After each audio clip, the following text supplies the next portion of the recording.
காணொலி காட்சியில் பார்த்தேன்.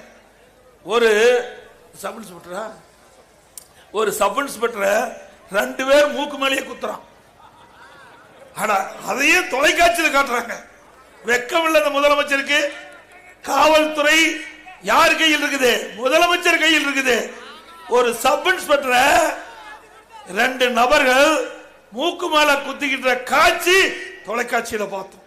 கேவலமான ஆட்சி. சட்டம் ஒழுங்கு சந்தி சிரிக்குது.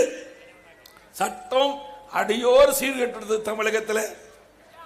இன்றைய தினம் நான் இந்த கூட்டத்துக்கு வருவதற்கு முன்பு பார்த்தேன் தொலைக்காட்சியில கஞ்சா விற்பனை செஞ்சிட்டு மதுரையில் அந்த வீதியில் இருக்கின்ற அவருடைய ஒரு பையனும் அவருடைய தந்தையும் காவல் நிலையத்தில் போய் புகார் கொடுக்கிறாங்க. உடனே அந்த கஞ்சா விற்பனை செய்த நபர்கள் அவன் வீட்டை நோக்கி வந்து அருவாள்ல வெற்ற காட்சி பார்க்கிறோம். எவ்வளவு கேவலமா நடக்குது இந்த ஆட்சி.